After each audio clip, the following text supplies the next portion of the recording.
August 14, 1945. Camp Stockton, California. Nurse Yuki Nakamura's hands would not stop shaking as she stood in formation with 63 other Japanese women, waiting for what they had been trained to believe was inevitable. The war had ended just hours ago, and now American soldiers approached their barracks with purposeful strides.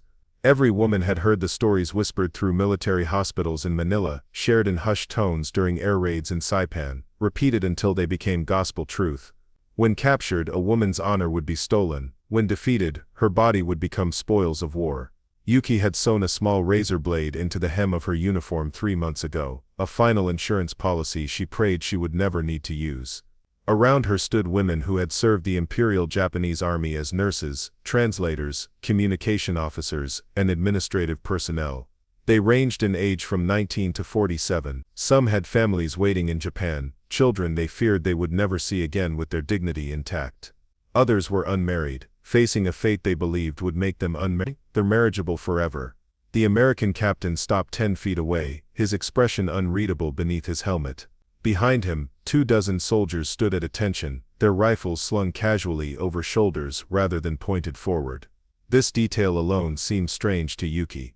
The captain removed his helmet, revealing sandy blonde hair and tired blue eyes. He was young, perhaps 25, with a face that looked like it had aged a decade in the past 4 years. When he spoke, his voice carried an unexpected gentleness that made Yuki's confusion deepen rather than her fear subside. "Before we jump back in, tell us where you're tuning in from, and if this story touches you, make sure you're subscribed, because tomorrow I've saved something extra special for you." What these women could not comprehend in that moment was that they stood on the threshold of an experience that would shatter every assumption their military training had installed in them. The propaganda they had absorbed since childhood had painted Americans as barbaric monsters who showed no mercy to the conquered, particularly to women. Their own military command had reinforced these beliefs with calculated precision, knowing that fear of capture would make their personnel fight harder, resist longer, and choose death over surrender. The distribution of cyanide capsules to female military personnel had been standard procedure since 1943. Medical officers had explained the process with clinical detachment during training sessions in Tokyo. If captured, the women were instructed to bite down on the small glass vials hidden in false teeth or sewn into uniform collars. Death would come within 90 seconds, painful but preferable to the alternative their commanders described in graphic detail. Yuki had received her capsule on March 12, 1944, during her assignment to the field hospital in Manila.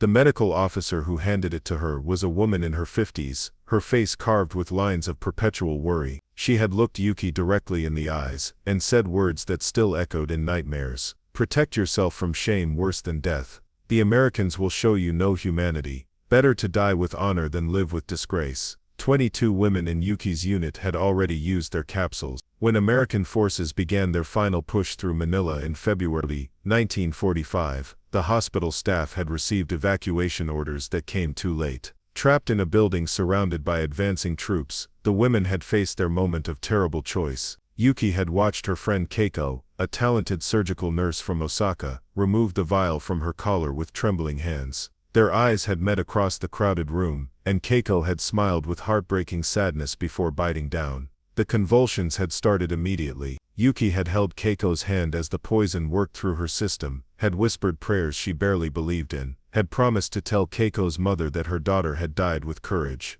But when Yuki's own moment came, when she held her capsule between shaking fingers as boots thundered on the stairs below, something had stopped her. Perhaps it was cowardice, as she feared in her darkest moments. Perhaps it was some instinct for survival that overrode her training. She had hidden the capsule back in her collar and raised her hands in surrender as American medics burst through the door. The journey to Camp Stockton had taken 3 weeks aboard a hospital ship that transported wounded American soldiers and captured Japanese personnel simultaneously. The separation between the two groups was absolute. Japanese prisoners remained below deck in converted cargo holds hastily fitted with cots and basic sanitation facilities. Above them, wounded Americans received treatment in proper medical wards. The irony was not lost on Yuki. She was a trained nurse, yet she was forbidden from practicing her skills even as she heard the groans of wounded men through the steel bulkheads. What she could not see was the debate raging among American medical staff about how to handle their unusual cargo. The Geneva Conventions provided clear guidelines for male prisoners of war, But female combatants existed in a gray area that military lawyers were still arguing about.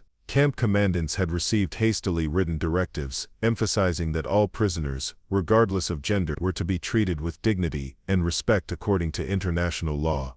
These directives came with unusual emphasis from the highest levels of command. General MacArthur himself had issued a memorandum stating that the treatment of Japanese female prisoners would be scrutinized closely, as it would set precedent for future conflicts and reflect upon American values. Any misconduct would be prosecuted with maximum severity. The threat was clear and backed by immediate consequences. 3 soldiers in the Philippines had already faced court-martial for misconduct toward Filipino civilians. The message rippled through the ranks with unmistakable clarity. Yet the women knew nothing of these orders or debates. They knew only what their training had taught them, what their propaganda had reinforced, what their darkest fears whispered in sleepless nights. When the ship docked in San Diego on July 28, 1945, they had descended the gangplank expecting the worst and hoping only for swift deaths if their prayers went unanswered. The processing facility at San Diego provided their first genuine shock. Female American Red Cross workers conducted the initial intake procedures, speaking through Japanese-American translators who were themselves women. The translator assigned to Yuki's group was a Nisei woman named Grace Tanaka, whose family had spent 2 years in Manzanar internment camp before she had volunteered for military translation services. Grace's presence alone contradicted the propaganda. Here was a woman of Japanese descent, working freely for the American military, speaking both languages with native fluency, wearing a clean uniform with evident pride. She was neither prisoner nor slave, but an honored member of the military apparatus. When Yuki asked hesitantly how this was possible, Grace had smiled with sad understanding. "My country interned my family unjustly, yet I chose to serve because I believe in American principles, even when Americans failed to live up to them. That is the difference. We can criticize, we can protest, we can demand better, and eventually, justice can prevail." The medical examinations that followed provided another layer of confusion. Female American doctors conducted thorough health assessments with professional detachment and unexpected gentleness. They checked for diseases, malnutrition, and injuries without any of the brutality the women had been conditioned to expect. Dr. Margaret Sullivan, an Army physician from Boston, examined Yuki with the same careful attention she would have given any patient. She noted the signs of prolonged stress, the weight loss from inconsistent rations during the final months of war, the exhaustion that went beyond physical fatigue. Through Grace's translation, Dr. Sullivan explained each step of the examination, asked permission before touching, and showed concern for Yuki's comfort that seemed incomprehensible, given their relationship as captor and captive. When the examination revealed that Yuki was suffering from anemia, an early-stage beriberi from vitamin B deficiency, Dr. Sullivan prescribed a treatment regimen with the same seriousness she would have shown for any patient. Yuki received vitamin injections, iron supplements, and dietary modifications designed to restore her health as quickly as possible. The medications were American military stock, the same supplies used for American servicewomen. This equivalence of care challenged everything Yuki understood about the hierarchy of human worth that her training had established. The other women reported similar experiences. Fumiko Sato, a former communications officer who had worked in cipher operations in Rabaul, had expected brutal interrogation about military secrets. Instead, she faced polite questions from intelligence officers who seemed more interested in verifying information they already possessed than extracting new secrets through coercion. When she refused to answer certain questions, citing her duty as a soldier, the interrogators had simply noted her refusal and moved on without threat or punishment. This restraint confused her more than violence would have. Michiko Yamamoto, who had served as a translator at Japanese military headquarters in Singapore, had prepared herself for the absolute worst. At 32, she was older than most of the other women, more aware of the ways war degraded humanity, more certain that her gender and defeat had sealed her fate. When American soldiers transported her group from the processing center to Camp Stockton, she had clutched her hidden razor blade and prayed for courage. The 2-hour bus ride passed in tense silence. The women sat with their hands visible, as instructed, watching the California landscape roll past windows that were surprisingly unbarred. Armed guards sat at the front and rear of the bus, but they seemed more bored than threatening. One was reading a magazine. Another was smoking a cigarette and staring out the window with the glazed expression of someone thinking about home. This casual indifference to their presence as threats seemed stranger than overt hostility would have been. Camp Stockton emerged from the desert landscape like a small city constructed overnight. Rows of barracks stretched across 30 acres, surrounded by chain-link fencing topped with barbed wire. Guard towers stood at intervals, manned by soldiers who watched the perimeter with professional vigilance. It looked exactly like the prison camps depicted in Japanese propaganda films, except for one crucial difference. Everything was clean. The grounds were swept, the buildings freshly painted, the pathways lined with small rocks arranged in precise geometric patterns. American flags snapped in the wind from multiple poles, their stars and stripes bright against the desert sky. The bus stopped in front of a large administrative building, where female American officers waited to receive them. Captain Jane Morrison, the officer in charge of the women's detention facility, stood with perfect military posture despite the August heat. She was 43 years old, a career Army nurse who had served in field hospitals across the Pacific. She had seen the worst of what war did to bodies and souls, had treated American boys torn apart by Japanese weapons, had held dying soldiers who cried for mothers they would never see again. Yet when she looked at the Japanese women descending from the bus, she saw not enemies to be punished but human beings in need of care. Preparing and narrating this story took us a lot of time, so if you are enjoying it, subscribe to our channel. It means a lot to us. Now back to the story. Her briefing from headquarters had been explicit. These women are prisoners of war entitled to protection under international law and American military justice. They will be treated with dignity and respect.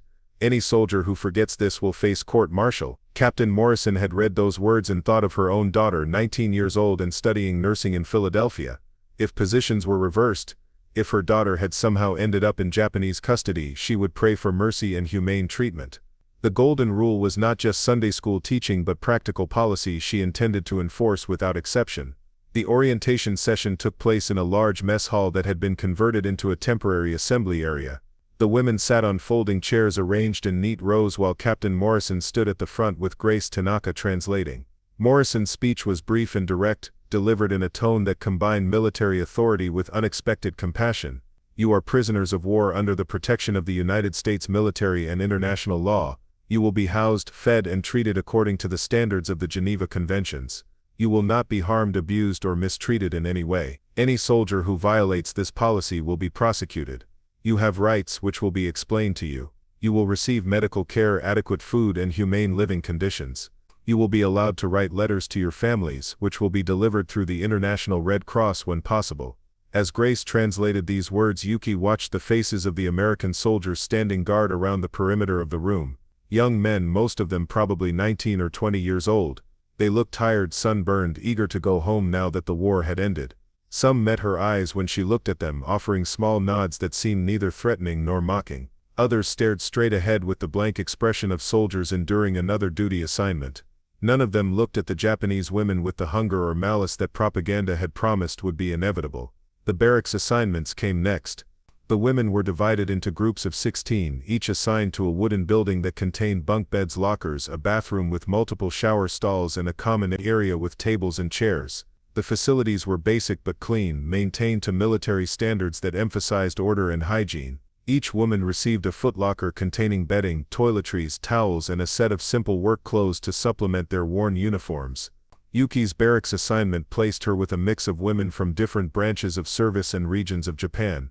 Her bunkmate was Haruko Taniguchi, a 24-year-old from Kyoto who had worked as a radio operator in the Philippines. Haruko had the nervous energy of someone constantly expecting disaster, her eyes darting toward every sound, her hand. That first night, as they arranged their meager belongings in the footlockers, Haruko whispered the question they were all thinking. When do you think it will start? Yuki understood immediately what she meant. The violence, the abuse, the degradation they had been promised was inevitable. When would their captors stop pretending civility and reveal their true nature? The answer, incomprehensible as it seemed, was never. The daily routine at Camp Stockton established itself with surprising normalcy that first week. Reveille sounded at 6 in the morning, followed by personal hygiene time and breakfast at 7. The mess hall served meals that shocked the women with their abundance and quality. Breakfast on their second day included oatmeal with brown sugar, scrambled eggs, toast with butter and jam, fresh oranges and coffee with cream. The portions were generous, the food fresh and properly prepared.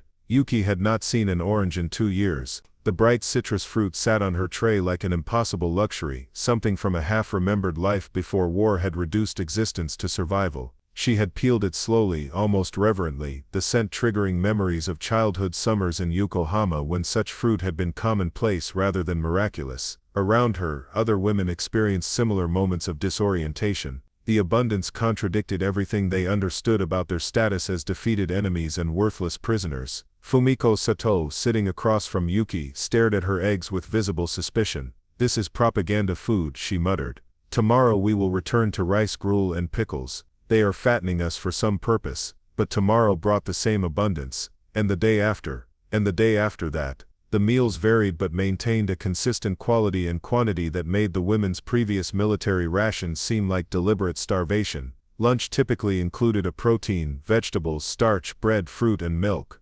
Dinner repeated the pattern with different selections. The kitchen staff used fresh ingredients, prepared food to American military standards, and served portions that would have fed a Japanese family for days. The waste horrified them more than the abundance. American soldiers casually discarded food they found unappealing, scraping half-eaten meals into garbage bins without thought. Bread that was a day old went to waste rather than being saved. Slightly bruised fruit was thrown away instead of being carefully consumed. This casual disposal of edible food demonstrated resource abundance so complete that perfection could be demanded without concern for scarcity. Michiko Yamamoto, who had grown up during the lean years of the 1930s and knew hunger as an old familiar companion, found herself assigned to kitchen duty during the second week. She worked alongside American servicewomen who prepared meals with industrial efficiency, using equipment that seemed impossibly advanced. Electric ovens maintained precise temperatures without the uncertainty of wood or coal fires. Mechanical mixers handled large quantities of ingredients without the labor-intensive hand mixing she had known. Refrigeration units kept food fresh for days, eliminating the constant race against spoilage that had defined her experience of food preparation. The American women worked with casual competence, chatting about movies and boyfriends and plans for after their discharge. They treated Michiko with professional courtesy, showing her how to operate equipment, correcting her mistakes without anger, and sharing their lunch breaks with the same food they prepared for everyone else. This casual equality of treatment challenged every assumption about the hierarchy between victors and vanquished. On her third day of kitchen duty, Michiko watched a young corporal named Betty Sanders dump an entire pot of soup because the seasoning was slightly off. The soup was perfectly edible, nutritious, and would have fed 30 people. Betty poured it down the drain without hesitation, muttering that the salt balance was wrong and she would not serve substandard food to her fellow soldiers. The casual waste of that soup haunted Michiko more than anything else she had witnessed. It demonstrated abundance so complete that minor imperfection justified total loss. The medical care continued with the same thoroughness that had begun at processing. The camp had a fully equipped infirmary staffed by Army doctors and nurses who treated the Japanese women with the same professional attention they gave American personnel. Yuki, with her nursing background, found herself assigned to assist in the infirmary after her medical skills became known during intake interviews. The head nurse, Lieutenant Sarah Chen, was a Chinese-American woman from San Francisco whose family had fled Japanese occupation in Shanghai. She had every reason to hate Japanese prisoners, yet she treated them with impeccable professionalism. When Yuki first entered the infirmary for her assignment, she had expected hostility, or at minimum cold contempt. Lieutenant Chen had looked up from her paperwork, assessed Yuki with intelligent dark eyes, and simply asked about her medical training and experience. Over the following weeks, working side by side in the infirmary, a strange professional relationship developed. Lieutenant Chen taught Yuki about American medical practices, shared knowledge about new treatments and medications, and showed her equipment that was years ahead of what Japanese military medicine possessed. They treated patients together, combining their skills without the barrier of nationality interfering with their shared commitment to healing. One afternoon, while treating a Japanese woman suffering from severe anxiety attacks, Lieutenant Chen had spoken quietly in English, knowing Yuki understood enough to follow. "My grandmother died in the rape of Nanking. My uncle was bayoneted in the streets of Shanghai. I have every reason to hate you and everyone who wore that uniform. But hatred is a luxury we cannot afford if we want to build something better than the world that created this war." The words hung in the air between them, heavy with history and possibility. Yuki had no response adequate to such honesty. She could only continue her work, her hands steady as she administered medication, her mind churning with thoughts she had no framework to process. The psychological impact of this sustained humane treatment began to manifest in unexpected ways. The women who had arrived expecting brutality found themselves in a strange liminal space where their fears went unrealized but their confusion deepened daily. Some clung desperately to their original beliefs, insisting that the kindness was temporary, a psychological trick designed to extract information or lower their guard before the inevitable violence began. Others began the painful process of questioning everything they had been taught, recognizing that the evidence before their eyes contradicted the propaganda they had absorbed as truth. Haruko Taniguchi fell into the first category. She remained perpetually anxious, interpreting every kindness as a trap, refusing to let down her guard even as weeks passed without incident. She slept poorly, started at sudden noises, and kept her hidden razor blade within reach at all times. Yuki tried to reassure her, pointing out the consistent pattern of decent treatment, but Haruko would shake her head with frightened certainty. They are waiting, they are planning something, this cannot be real. Yet it remained real, day after day, week after week. The compound included recreational facilities that seemed absurdly generous for a prison camp. A small library contained books in both English and Japanese, donated by missionary organizations and Japanese-American communities eager to demonstrate their loyalty through charity. The women could check out books freely, spending their limited free time reading novels, poetry, and magazines that had been unobtainable during wartime. A recreation yard included volleyball nets, areas for calisthenics, and shaded benches where women could sit and talk during designated free periods. Guard towers overlooked these spaces, armed soldiers maintaining vigilant watch, but the atmosphere felt more like supervised recreation than imprisonment. The guards themselves became a source of continuing confusion. Young American men stood watch over Japanese women without the predatory behavior that propaganda had promised was inevitable. They remained professional and distant, following regulations that prohibited fraternization while maintaining basic human courtesy. When Fumiko Sato accidentally dropped her library book near the fence one afternoon, the nearest guard had called out to her, waited until she looked up, then gently kicked the book back toward her side of the fence. Such a small gesture, yet it carried enormous weight. He could have ignored her loss, could have confiscated the book, could have used the moment to demonstrate his power over her powerlessness. Instead, he had shown casual kindness that required nothing from her and expected nothing in return. The work assignments distributed in the third week provided another window into American military organization that challenged Japanese assumptions. The women were assigned to various labor details based on their skills and the camp's needs. Some worked in the laundry, others in the mess hall, still others in administrative roles that supported camp operations.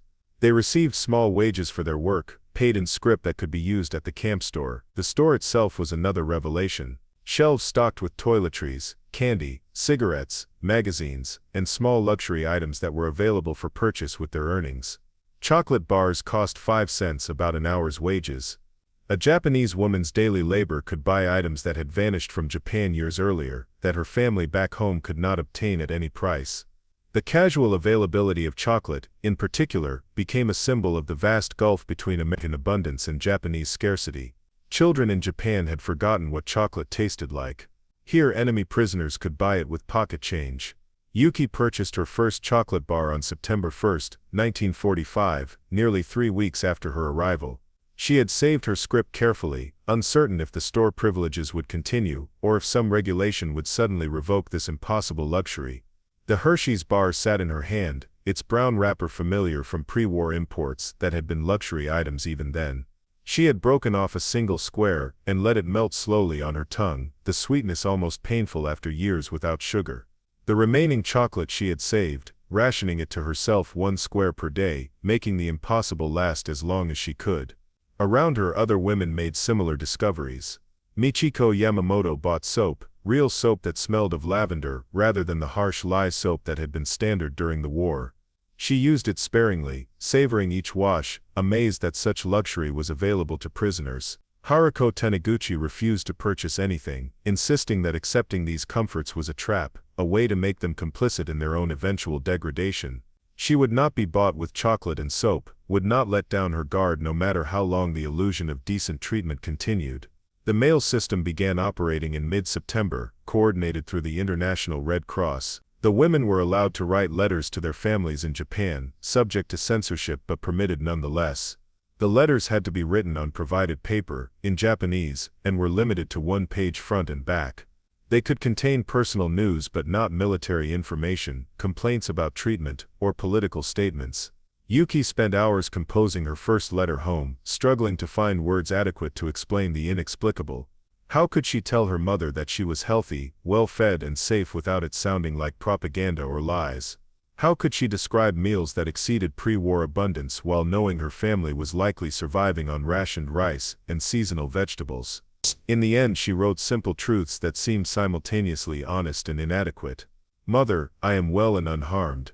The Americans treat us according to military law. I have enough to eat and a safe place to sleep. Please do not worry for my safety. I think of you and Father every day and pray for your health. The medical facility continues to teach me much. I hope to see you again when circumstances permit. Your daughter, Yuki. The letter felt like a betrayal of both truth and family. She could not fully explain her situation without burdening her mother with information too strange to believe. She could not share the abundance she experienced while knowing her family suffered deprivation. The act of writing forced her to confront the cognitive dissonance between her lived reality and her previous understanding of how the world worked. Other women struggled with similar dilemmas. Some wrote cheerful lies, insisting they were surviving and bearing hardship with proper Japanese fortitude. Others wrote careful truths that read like fantasy. A few refused to write at all, unable to reconcile their treatment with what they felt they deserved as defeated enemies. The responses that eventually arrived, months later through Red Cross channels, provided another layer of psychological complexity. Families expressed relief at survival but often disbelief at described conditions. Some accused their daughters and wives of collaboration, unable to imagine that enemy captors would provide the care described in letters. Others begged for details about obtaining food, as if American prison camp abundance could somehow be transferred to starving Japanese civilians through better knowledge of procurement. Yuki's mother wrote back in January 1946, her letter arriving 4 months after being sent. The paper was thin, the ink faded, the handwriting shakier than Yuki remembered. My dear daughter, your father and I give thanks daily that you survived. We cannot fully understand your descriptions of American treatment as conditions here continue to be difficult. Food remains scarce. Your brother is working in the ruins of the factory. We manage, do not feel shame for surviving. We will see you again when the ancestors permit. The subtext was clear. Her family was hungry while she was fed. Her survival came at the cost of separation during their time of need. The guilt of that reality weighed heavier than any physical hardship she had endured. As autumn turned toward winter, the camp prepared for American holidays that the Japanese women knew only from propaganda descriptions. Halloween came first, a bizarre American custom that involved children dressing in costumes and begging for candy. The camp guards decorated the administrative building with orange and black streamers, carved pumpkins into grinning faces, and talked excitedly about parties and trick-or-treating back home. The women watched these preparations with confused fascination. A holiday dedicated to pretend ghosts and free candy seemed frivolous beyond comprehension, yet the Americans treated it with genuine enthusiasm. Several guards brought candy to share with the women working nearby, offering Tootsie Rolls and candy corn with sheepish grins and explanations about American traditions. Fumiko Sato accepted a piece of candy corn, examined it with scientific curiosity, and tasted it with visible skepticism. It is sweet, she announced as if this was a surprising discovery. Why do Americans celebrate sweetness? The guard who had offered the candy, a young private from Iowa named Tommy Walsh, had tried to explain the concept of Halloween through Grace Tanaka's translation. It is just fun, he said, struggling to articulate something he had never questioned. Kids dress up, get candy, have a good time. It is a break from ordinary life. The idea of a holiday existing purely for fun, for children to enjoy without deeper meaning or obligation, seemed almost decadent to women raised in a culture where every action carried weight of duty and propriety. Yet watching the American soldiers' genuine excitement over such simple pleasures revealed something about the society that had defeated them. A nation secure enough to dedicate energy to frivolous joy, wealthy enough to waste sugar on children's entertainment, confident enough to celebrate without military purpose. These were markers of strength that had nothing to do with weapons or tactics. Thanksgiving arrived with the same overwhelming abundance that had shocked the German prisoners 2 years earlier. The menu planning began weeks in advance, with camp administrators ordering special supplies to ensure a traditional American feast for all personnel, including prisoners. Captain Morrison viewed the holiday as an opportunity to demonstrate American values through generous action rather than empty words. The mess hall was decorated with paper turkeys, autumn leaves, and signs reading Thanksgiving 1945. Long tables were arranged to accommodate everyone, with American soldiers and Japanese prisoners eating the same meal in the same space, though still separated by regulation into different sections. The separation felt more procedural than hostile, a maintaining of boundaries that had become increasingly blurred through months of daily proximity. The meal itself exceeded anything the women had imagined. Turkey roasted until the skin was crispy and golden, the meat tender and rich, mashed potatoes whipped with butter and cream until they were clouds of starch. Sweet potatoes candied with brown sugar and topped with marshmallows, a combination so strange that several women initially refused it as too bizarre to be food. Stuffing heavy with sage and onions. Cranberry sauce gleaming like jewels, green bean casserole topped with crispy fried onions. Fresh baked rolls still warm from the oven, pumpkin pie and apple pie, both topped with whipped cream, coffee, milk and even wine for those who wanted it. The portions were American-sized, meaning absurdly generous by Japanese standards. A single serving of turkey was more meat than most women had eaten in a month. The pile of mashed potatoes exceeded weekly starch rations. The pie slices were thick enough to be meals in themselves. Yuki sat frozen before her plate, unable to process the reality of this abundance. Her hands trembled exactly as Unteroffizier Wilhelm Hoffmann's had trembled 2 years earlier in Texas, though she knew nothing of that parallel experience. The turkey sat before her, strange bird she had never eaten, prepared in ways she did not understand, offered with casual generosity that defied every assumption about her worth as a defeated enemy. Captain Morrison stood before the assembled women explaining Thanksgiving through Grace's translation. Her words emphasized gratitude, family, and sharing abundance with others. Every American household celebrates this way simultaneously, she explained. This is normal, not exceptional. The concept stunned them. An entire nation feasting during war while maintaining military operations across 2 oceans demonstrated capacity beyond comprehension. Yuki forced herself to taste the turkey, finding it tender and flavorful despite her unfamiliarity. Around her, women wept quietly into their plates, overwhelmed by kindness they had been taught was impossible from enemies.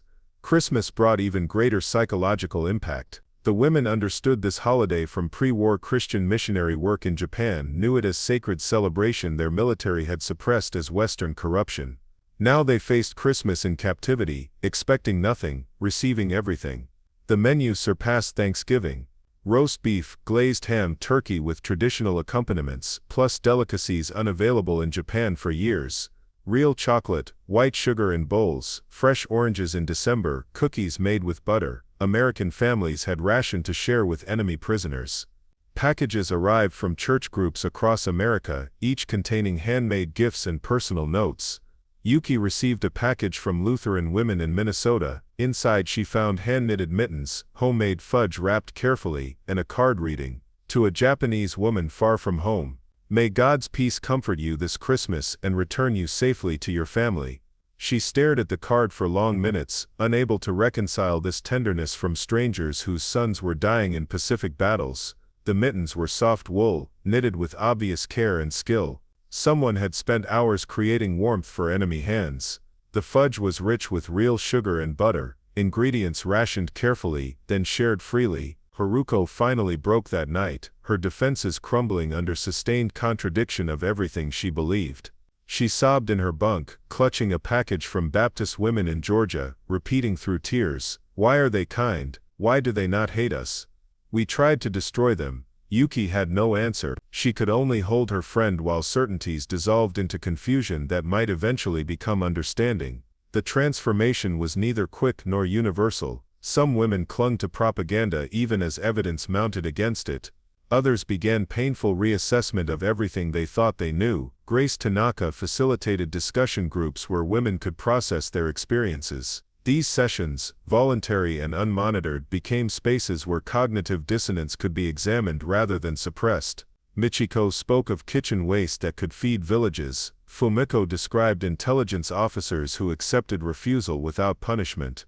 Yuki shared Lieutenant Chen's grandmother dying in Nanking yet treating Japanese patients with professional care. Each testimony added weight to the unavoidable conclusion. American strength came not from brutality, but from abundance created through systems they had been taught were inferior. The work programs expanded as mutual trust developed tentatively. Women with specialized skills found themselves in positions of surprising responsibility. Yuki worked increasingly independently in the infirmary, trusted with medical decisions despite her prisoner status. Fumiko assisted with administrative work, handling sensitive documents while under minimal supervision. The trust placed in them contradicted their understanding of how victors should treat defeated enemies. Japanese military doctrine would never permit enemy prisoners such access or autonomy. The comparison was impossible to ignore. Spring 1946 brought news of repatriation schedules. The women would return to Japan in phases throughout the year.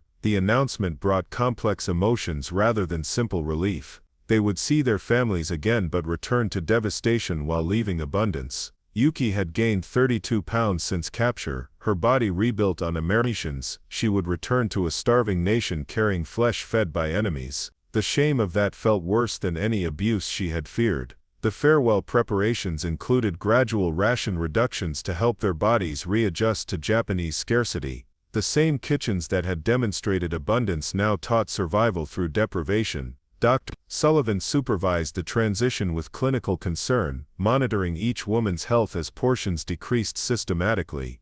Your stomachs have expanded, she explained through translation. Sudden returns to extreme scarcity could cause medical complications. We must prepare you carefully for what you will face.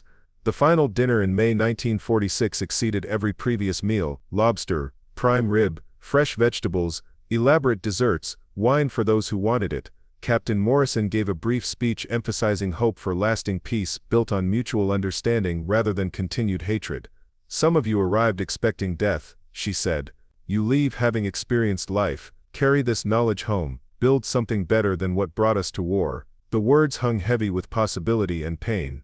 Yuki's group departed June 15 aboard a transport ship stripped of its wartime urgency. The voyage took 3 weeks across Pacific waters that had witnessed such violence, now crossing peacefully. The women spoke little, each processing privately what they had experienced and what awaited them. Haruko had finally accepted that the kindness had been real, not temporary manipulation. Her acceptance brought no joy, only deeper confusion about human nature and national character. The ship docked at Yokohama in early July. The city Yuki remembered had vanished, replaced by wasteland of rubble and desperate survivors. Skeletal figures moved through ruins with the slow shuffle of chronic starvation. Children with swollen bellies extended trembling hands toward any uniformed figure. The contrast between the Japan she had left and the America she was leaving created physical pain in her chest. She descended the gangplank wearing American-fed health like shameful disguise. Her mother barely recognized her. "You are too healthy," she whispered, touching Yuki's face with work-roughened hands. "Too solid. What have they done to you?" The question carried no accusation, only bewilderment that captivity had nourished while freedom had starved. Yuki tried to explain but words failed. How could she describe meals that exceeded pre-war abundance while her mother survived on black market rice and wild plants? The truth felt like betrayal of family suffering. The weight disappeared within months as Yuki's body adapted to Japanese rations. She gave most of her food to her younger siblings, watching them eat with the same desperate hunger she had finally forgotten during captivity. Her American body could not survive on Japanese scarcity. By December she weighed less than at capture, her cheeks hollow again, her energy depleted. Better to have known continuous hunger, she thought, than to know fullness and lose it. Yet something remained beyond physical transformation, knowledge that abundance was achievable through democratic systems rather than military conquest. She had witnessed society creating rather than destroying, sharing rather than hoarding, treating enemies with dignity rather than brutality.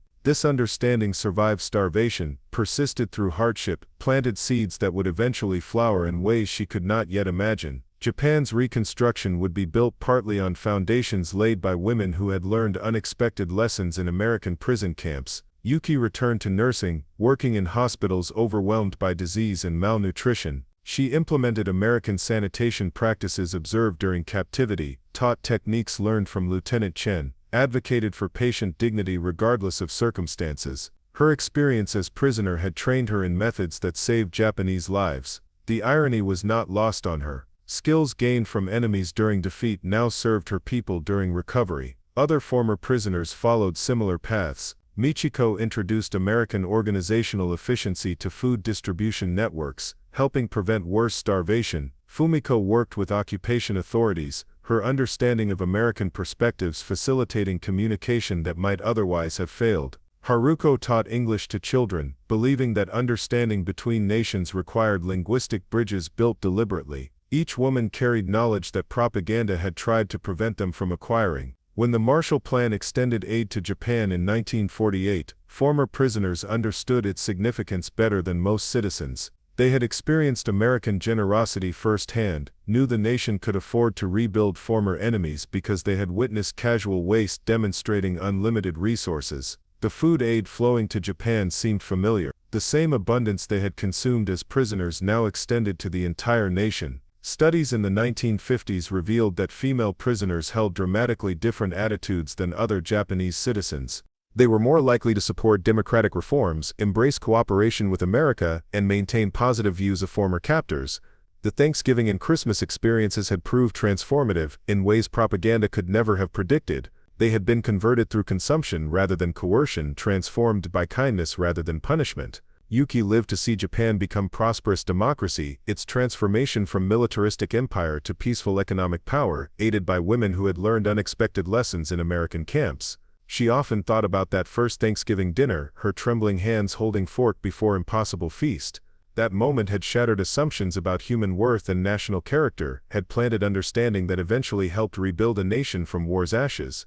In 1975, 30 years after capture, Yuki received invitation to attend reunion of former Camp Stockton prisoners in California. She hesitated, uncertain if returning would reopen wounds or provide closure. Her daughter encouraged her to go, curious about the place that had shaped her mother's worldview so profoundly. The reunion brought together 68 former prisoners and dozens of former guards and staff. Captain Morrison attended, now retired and 73 years old. Lieutenant Chen came from San Francisco, where she ran a hospital. Grace Tanaka arrived with her grandchildren, living embodiment of Japanese-American reconciliation. The women embraced carefully, decades of distance dissolving into shared memory. They had been captor and captive, enemy and prisoner, now simply elderly women, remembering extraordinary time when kindness had been offered across boundaries of war.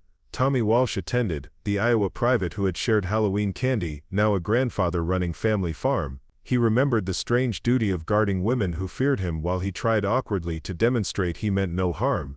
The cultural distance had been vast but not insurmountable. Small gestures of basic human decency had accumulated into transformation neither side had anticipated.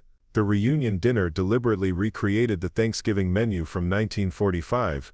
Turkey, stuffing, cranberry sauce, pumpkin pie, all prepared exactly as remembered. Yuki sat before her plate with hands that no longer trembled but remembered trembling. 30 years ago she had faced this meal expecting it to be propaganda, temporary, too good to be real. Now she understood it had been exactly what it appeared to be. Simple act of feeding enemies with dignity, because American values demanded nothing less. She tasted the turkey, and wept, not from current emotion but from release of emotion held for 3 decades. The kindness had been real, the abundance had been normal, the transformation had been permanent. She had carried this knowledge through starvation and rebuilding, through doubt and difficulty, protecting it like precious seed that finally had sprouted into understanding she could share. Her daughter asked later why she had cried over dinner. Yuki tried to explain about expectations shattered by reality, about propaganda demolished by turkey and pie, about learning that former enemies could be kinder than her own military had ever been. The words felt inadequate to the complexity of experience. How could she convey the psychological journey from expecting death to receiving abundance, from assuming brutality to encountering systematic dignity? In the end, she told her daughter simply, "They taught us that strength comes from creation rather than destruction, from sharing rather than hoarding, from treating even enemies as human beings deserving basic dignity. That lesson saved me during the hardest years and helped rebuild our nation from the ashes." The American guards at Camp Stockton never touched us with violence, only with unexpected mercy that proved more powerful than any weapon. The seeds of Japan's lasting peace with America were planted in prison mess halls through simple revolutionary act of feeding female enemies with dignity and abundance. Those trembling hands holding forks before impossible feasts had eventually steadied, had returned to Japan carrying knowledge that propaganda had tried to prevent them from learning. Their transformation from terrified prisoners expecting the worst to witnesses of American prosperity would help build bridges between nations that had been mortal enemies. Yuki Nakamura died in 2004 at age 81, having lived to see Japan and America as close allies and trading partners. Her final interview for an oral history project asked what she remembered most clearly from Camp Stockton. Without hesitation, she answered, "The kindness, everyday constant kindness when we expected only cruelty. It changed everything I believed about human nature and national character. That is what I remember. That is what I carried home. That is what I tried to build upon." Up next, you've got 2 more standout stories right on your screen. If this one hit the mark, you won't want to pass these up. Just click and check them out.